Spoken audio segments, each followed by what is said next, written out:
आज अपन करेंगे क्षेत्रफल और परिमाप से संबंधित आयत और वर्ग के जो सवाल आते हैं वो किस टाइप के आते हैं देखिए। और उसको पढ़ने से पहले कुछ जानकारी ले लेते हैं आयत और वर्ग के बारे में कि इनका क्षेत्रफल निकालने का सूत्र क्या होता है और परिमाप निकालने का क्या सूत्र होता है। तो देखिए सबसे पहले तो देखिए आयत किस टाइप का होता है। आयत ये आपको कुछ जानकारी होना अत्यंत आवश्यक है प्रश्नों को करने से पहले, तो अच्छे ढंग से समझना इसको। आयत आमने सामने की भुजा समान होती है और एक चतुर्भुज एक ढंग से कि ऐसा चतुर्भुज जिसके आमने सामने की भुजा समान और प्रत्येक कोण क्या हो 90 डिग्री हो, क्या कहलाता है आयत।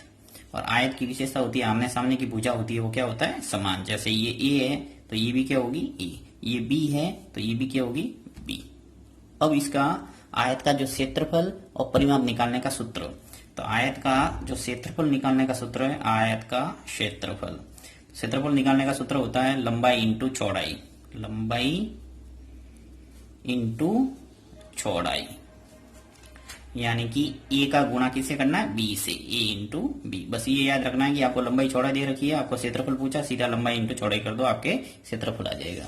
उसी प्रकार यदि परिमाप निकालना है तो परिमाप का मतलब होता है चारों भुजाओं का योग।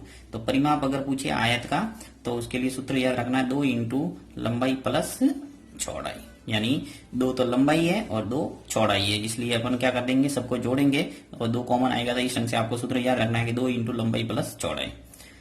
अगर इसको ए और बी के रूप में लिखे तो 2a प्लस बी। अब एक आता है विकर्ण से संबंधित सवाल कि विकर्ण आयत के विकर्ण की लंबाई निकालिए। तो विकर्ण का अर्थ होता है देखिए जैसे ये इस कोने को इस कोने से अगर मैं मिला दूं तो ये क्या हो जाएगा विकर्ण, यानी ये सीधी जो रेखा होगी जैसे ए बी सी और डी एक आयत है तो ए को सी से अगर मिला है तो ये विकर्ण होगा और इसके अंदर अधिकतम अपन 2 विकर्ण खींच सकते हैं, एक को बी और डी से मिलाएंगे एक ए को सी से, तो इस ढंग से 2 विकर्ण हो जाएंगे। और विकर्ण की लंबाई है वो हमेशा क्या होती है समान और एक दूसरे को क्या करते हैं समद्वि भाजित, ये भी ध्यान रखना है। साथ ही देखिए विकर्ण के बारे में थोड़ा बता देता हूँ कि विकर्ण से संबंधित भी प्रश्न आते हैं। जैसे मान लो आपको विकर्ण की लंबाई 10 सेंटीमीटर दे रखी है तो यहाँ जो प्रतिच्छेदी बिंदु होगा वो दोनों को 10 को 2 भागों में डिवाइड कर देगा, यानी ये 5 और ये 5। तो विकर्ण की लंबाई अगर पूछी है तो रूट ऑफ आपको याद रखना है ए स्क्वायर प्लस बी स्क्वायर।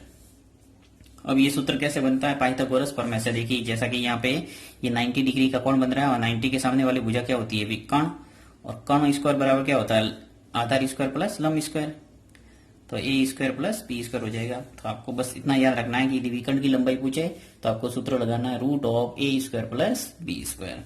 इसी प्रकार वर्ग में, तो यदि आपने आयत के सभी सूत्र याद किए हैं तो आप वर्ग के इजीली याद रख सकते हैं। कुछ नहीं है, वर्ग भी आपको इस ढंग से देखिए देखने को मिलता होगा जिसकी चारों भुजा क्या होती है समान। वर्ग की विशेषता होती है चारों भुजा समान और प्रत्येक कोण क्या होता है 90 डिग्री। एक होता है समचतुर्भुज, हमने सुना होगा समचतुर्भुज। तो समचतुर्भुज की विशेषता होती है उसकी भी चारों भुजा समान होती है परंतु उसमें प्रत्येक कोण 90 डिग्री होना जरूरी नहीं है, यानी 90 डिग्री नहीं है, 90 डिग्री है तो वो क्या हो जाएगा वर्ग। ये आपको ध्यान रखना है, इसमें और इसमें डिफरेंस यही है। अब अपन बात कर रहे हैं यहाँ वर्ग की, तो वर्ग में दोनों विकर्ण होते हैं वो समान होते हैं, पहली बात तो ये। फिर वर्ग की चारों भुजा समान होती है तो आपको परीक्षा के अंदर सिर्फ एक भुजा दे रखी होगी तो ये आपको पता होना चाहिए कि इसकी चारों भुजा क्या हो समान होगी। तो यानी ए है तो चारों भुजा क्या हो जाएगी ए और ए। तो इसके भी अपन क्षेत्रफल और उसके सभी सूत्र लिख लेते हैं। तो देखिए वर्ग का अगर क्षेत्रफल पूछे तो आपको याद रखना है भुजा स्क्वायर। भुजा स्क्वायर कैसे हो गया देखिए लंबाई है और ये चौड़ाई, तो आयत के अंदर लंबाई और चौड़ाई अलग अलग होती है इसलिए अपन अलग अलग लिखते हैं लंबाई और चौड़ाई। और भुजा यहाँ एक ही भुजा है सब, इसलिए भुजा और भुजा, तो भुजा इंटू भुजा करेंगे, जब भुजा का गुणा भुजा से होगा तो क्या होगा भुजा स्क्वायर। इसलिए अपन क्या करेंगे कि वर्ग का जो क्षेत्रफल है वो क्या हो जाएगा भुजा स्क्वायर। इसी प्रकार वर्ग का जो परिमाप है वो याद रखना है। देखिए परिमाप किस ढंग से होगा कि लंबाई और चौड़ाई, यहाँ भुजा और भुजा आ जाएगा तो 2 भुजा हो जाएगी और 2 का गुणा 2 से होगा तो क्या होगा 4, तो याद रखना है 4 इंटू भुजा, यानी चारों भुजाओं का योग हो जाएगा तो निकल के आ जाएगा अपने वर्ग का परिमाप। इसी प्रकार यदि आपको पूछा है विकर्ण, यानी वर्ग का विकर्ण है तो याद रखना है रूट 2 इंटू भुजा। जैसे करेंगे √2 इंटू भुजा तो आपके पास विकर्ण आ जाएगा किसका, वर्ग का। तो ये चारों सूत्र हैं, इस ढंग से आपको याद रख के इन सवालों को इजीली आप कर सकते हैं। चलिए अपन सवाल करते हैं। पहला सवाल लिया मैंने कि एक आयत की लंबाई दे रखी है 10 मीटर, चौड़ाई दे रखी है 5 मीटर, तो आयत का क्षेत्रफल ज्ञात कीजिए। बहुत इजी प्रश्न लिए हैं, फिर आगे अपन इसके थोड़े हार्ड प्रश्न लेंगे। तो आयत का क्षेत्रफल निकालने का सीधा सा तरीका है, मैंने आपको बताया लंबाई इंटू चौड़ाई। तो आयत का क्षेत्रफल निकाल दिए 10 इंटू 5, तो कितना आ जाएगा आपके पास 50। अब हमेशा ध्यान रखना है जब भी क्षेत्रफल की बात होती है तो इकाई वो वर्ग मीटर में लिखना है, तो मीटर स्क्वायर। अगर हिंदी में जैसे मिलेगा ये ऑप्शन में तो ऐसे लिखा हुआ होगा वर्ग मीटर। यहाँ सिर्फ कंपटीशन एग्जाम के अंदर शॉर्ट तरीके हैं, वही मैं बता रहा हूँ। तो इसके अंदर से यहाँ कोई सूत्र लिखा नहीं है, जैसे विद्यालय स्तर पर करते हैं तो वहां लिखना पड़ता है पूरा आयत का क्षेत्रफल बराबर लंबाई इंटू चौड़ाई और व्यवस्थित करना पड़ता है। अब यहाँ पे सिर्फ आपको उत्तर से मतलब है, तो उत्तर आगे आ गया 50 वर्ग मीटर। नेक्स्ट है एक आयत की लंबाई दे रखी है 15 सेंटीमीटर और चौड़ाई है 10 सेंटीमीटर, तो आयत का परिमाप ज्ञात कीजिए। तो आयत का परिमाप निकालने के लिए अभी मैंने आपको सूत्र बताया था 2 इंटू लंबाई प्लस चौड़ाई, ये सूत्र होता है। तो देखिए, तो 2 लंबाई कितनी है 15 प्लस चौड़ाई कितनी है 10, अब गुणा करके इस वक्त निकाल। तो देखो 15 और 10 मिलके कितने हो गए 25, तो 2 इंटू 25 हो जाएगा, तो आ जाएगा 50। अब परिमाप के लिए आपको सिर्फ सेंटीमीटर है तो सेंटीमीटर लिखना है, मीटर है तो मीटर लिखना है। सिर्फ क्षेत्रफल में आपको स्क्वायर लगाना है, यानी वर्ग मीटर या वर्ग सेंटीमीटर। नेक्स्ट है कि एक वर्ग की भुजा दे रखी है 100 मीटर, तो वर्ग का क्षेत्रफल ज्ञात कीजिए। तो वर्ग का क्षेत्रफल भुजा स्क्वायर होता है, तो यहाँ वर्ग का क्षेत्रफल निकालने के लिए सूत्र होता है भुजा स्क्वायर। तो यहाँ भुजा दे रखी है 100 मीटर, तो 100 लिख लो और 100 का स्क्वायर, तो 100 इंटू 100 कितना होगा 10,000,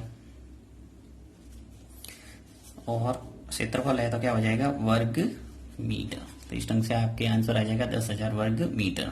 इसी प्रकार एक वर्ग की भुजा दे रखी है 25 सेंटीमीटर, तो वर्ग का परिमाप अगर पूछे तो परिमाप निकालने का सूत्र होता है 4 इंटू भुजा। तो यहाँ वर्ग का परिमाप आ जाएगा आपके 4 इंटू भुजा। अब देखिए 4 इंटू भुजा का मान दे रखा है यहाँ 25, तो 25 का गुणा कर दो, तो 4 इंटू 25 कितने होंगे 100। परिमाप है तो सेंटीमीटर है तो सेंटीमीटर पीछे लिखना है, मीटर है तो मीटर लिखते हैं। नेक्स्ट 5वां प्रश्न है कि आयताकार, देखो इस ढंग से भी परीक्षा में लिखे हुए आएंगे कि एक आयताकार भूखंड है, उसकी लंबाई और चौड़ाई क्रमशः 16 मीटर और 12 मीटर है, तो भूखंड की विकर्ण की लंबाई ज्ञात कीजिए। अब आपको पूछा है विकर्ण की लंबाई, और बात हो रही है किसकी, आयताकार की, यानी कि आयत की बात हो रही है, और आपको पूछा है क्या विकर्ण की लंबाई। तो विकर्ण की लंबाई मैंने अभी आपको सूत्र बताया था, विकर्ण बराबर क्या होता है आयत का √a² प्लस b²। ये याद रखना, ए और बी क्या है भुजा है, दोनों एक लंबाई है और एक क्या है चौड़ाई, तो दोनों का वर्ग कर दो। देखो 16 का वर्ग कर दो और 12 का वर्ग कर दो, तो 16 का वर्ग प्लस 12 का वर्ग। तो इसको हल करेंगे आगे तो आपके उत्तर आ जाएगा 16 का वर्ग करेंगे तो आपके आ जाएगा 256, और 12 इंटू 12 क्या होता है 144। तो 256 और 144 जोड़ेंगे तो क्या आएगा 400। अब जैसा कि आपको बताया कि वर्गमूल 400 का क्या होता है 20।